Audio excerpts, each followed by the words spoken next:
Hello everyone, welcome to AgriViews. This is our video blog which talks about everything related to agriculture, technology, innovations, trade and policies.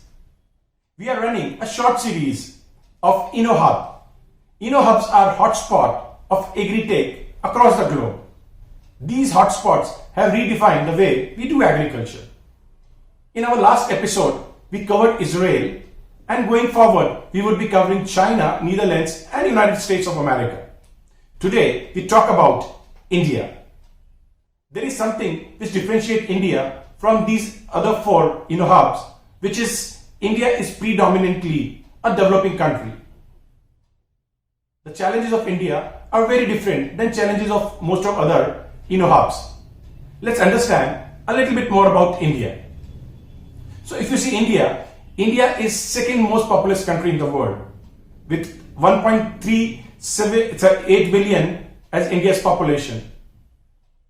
65% of India lives in villages.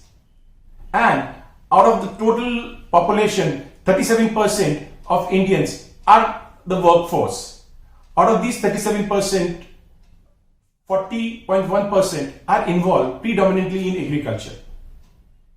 If we see, India is a low-income country with per capita income of $2,000 when we take it on a nominal basis. Overall, Indian economy is the fifth largest, with India's GDP is $2.6 trillion. Out of this $2.6 trillion of GDP, the agriculture is close to $400 billion, which makes it around 16% of overall GDP. Now, if we see the export happening out of India, agriculture is 12.5% of that, which is close to $39 billion. India is gifted with a huge pool of cultivable land. If we see, India is having 160 million hectares of land which can be used for agriculture. Let us go a little bit deeper about the challenges and advantages of Indian agriculture. So first biggest challenge of India is that the holding of farmers in India is small and marginal, with close to 84% of Indian farmers having land holding less than 2 hectares. That creates a lot of challenge when you want to deploy technologies, because the cost of adoption becomes very, very high. Second challenge which India faces today is the income of farmers. Unfortunately, an average Indian farmer makes $120 per month. That also creates a lot of challenge when it comes to adopting new technologies, because farmer is not having capability of paying for adoption of those technologies. That makes the task very difficult for AgTech player to scale up in India. The third challenge which India faces is low productivity.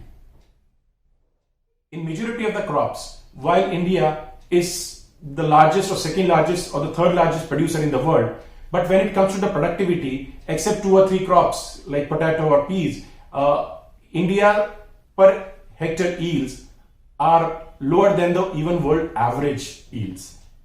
That's a big problem that needs to be sorted out.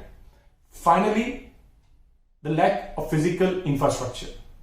Whether we talk about logistics to connect farm to the consumers, storage facilities, in-farm processing facilities, all those are a big challenge when it comes to India.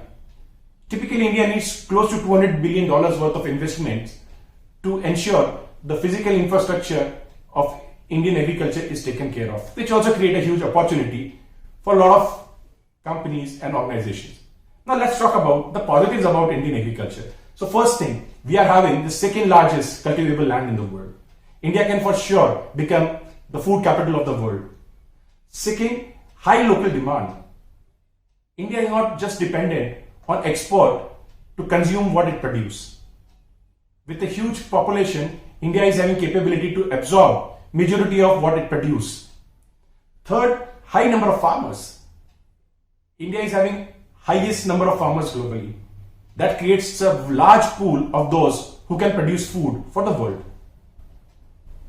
Fourth important part about India is that India is having a diverse agroclimatical zones, 20 of them.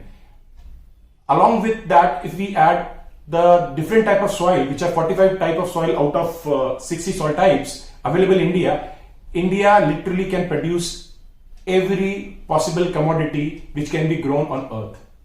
700 odd different value chains exist currently in India. That makes India a huge opportunity for those who want to take the food security of the world very, very seriously. Now let's understand a little bit how the agri-tech environment is in India. India is having close to 500 AgTech companies. The challenge with Indian AgTech segment is that we are not on cutting edge of the technology because our problems and challenges which we have seen in previous slide are different than the world. We are not talking about Uber optimization. We are still talking about ensuring a technology can be adopted and where the business model innovation is more important than just the technology innovation. So some of the areas in which Indian AgTech companies currently work include farm to fork.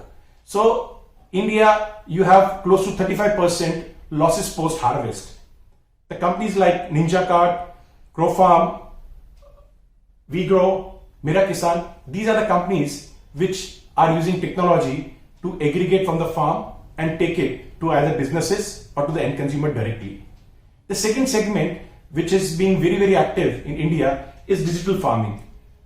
There are a lot of companies which are doing farm management, crop management, digitization of data of the farm, both for private as well as public sector. Some of the key names in this sector include Cropin, Satsure, Aibono. Predominantly Indian digital agriculture space is working in using artificial intelligence and machine learning to enhance the yields, better yield prediction, which ensure that you understand what the supply would be, and at the same time also providing a lot of last mile solution, including agronomic solution to the farmers based on the data.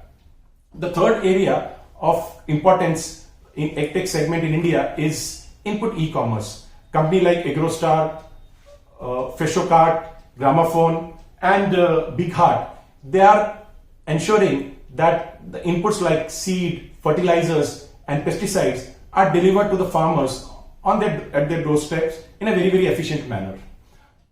Fourth segment in AgTech in India is traceability and quality. As I was explaining you that post-harvest losses are humongous in India.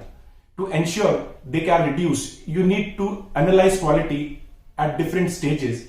At the same time, people also want food which is safe, and traceability becomes a very, very critical part of it. The companies like AgNext, Sourcetrace, Intello Labs, they are ensuring that quality assessment and traceability is put into the value chain of agriculture commodities. The fifth area is finance and trading. Company like Arya, Bijak and Gramcover, they are the companies which are using technology for ensuring the better trade, ensuring farmers are provided the crop financing as well as insurance, which are at the local level or village level. Finally, the sector of farm automation, which is typically having a concept of Uberization of farm automation equipments from tractors to harvesters. Companies like EM3 and Sickle are the companies which are active in those areas. Now we'll be talking about few companies which are making a big inroad in India and which are doing proud for Indian AgTech segment as a whole. Let's start with one of my favorites, that's Cropin. Cropin is a company which started as a farm management company, and today it is using AI and machine learning to provide different value chain players or ecosystem players in agriculture different type of solution. From the smart risk to smart farm, the smart farm ensure a farmer is able to produce more by giving it a 360-degree view of his farm intelligently, while the solution like smart risk gives financial institution and insurance company a 360-degree view of what a farmer is doing to improve or enhance the effectiveness of their services. Cropin is in multiple countries, and with millions of farmers and millions of hectares under their coverage, they are doing phenomenally well to make Indian agriculture more productive. The next company we talk about is Ninjacart. Ninjacart is having a solution which ensure from the farm gate to the businesses, the fresh fruits and vegetables are moved in the fastest possible way with minimum of losses. Ninjacart use their own proprietary technology for demand and supply prediction, and using these predictive models, they're able to matchmake between the suppliers and the buyers. Next company we talk about is Satsure. Satsure is a predominantly, as the name suggests, is a satellite or remote sensing company which uses satellite-based imagery and artificial intelligence to do a lot of things which gives visibility of farms to different stakeholders, whether it is government for yield prediction or it is a private entrepreneur or enterprise to understand what is being grown where and what is the availability of a specific product at a specific time. All those things can be provided by Satsure. Satsure is again working in multiple countries and is doing awesomely well to help Indian as well as farmers from across the world. The next company we talk about is AgNext. AgNext is a very interesting company. It has created proprietary technology for quality assessment in a very, very short duration of time. Any value chain cannot work well till you are able to determine the quality of the product at different stages. Within 30 seconds, if you are able to guess the quality or find the quality of a commodity, that's a big positive for any value chain, and that is what AgNext does. AgNext is able to assess the quality of a commodity in few minutes or seconds. Next company we talk about is AgroStar. AgroStar is one of the largest player when it comes to agriculture input e-commerce. AgroStar delivers quality, relevant agro input to the farmer as their doorstep. They are also creating a platform of farmers where they can share or they can access the knowledge about the crop they are growing as well as the product which are available in the market, including agronomic support. The next company we talk about is Fasal.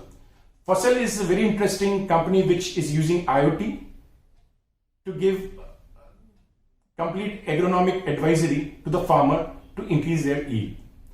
This IoT is capable of, at the grassroots level, understand and share insight to the farmer about their hyperlocal weather as well as the soil condition, and hence are able to help the farmers.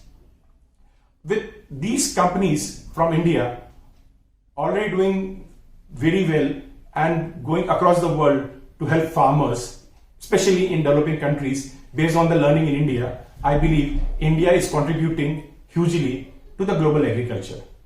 I believe you would have liked this interesting episode of AgriViews. In the next episode, we'll talk about Netherlands, and the AgriView is brought to you by Honeybee. Honeybee is a platform which helps agri-tech companies to explore new market from Africa to Asia. Thank you. See you. Bye.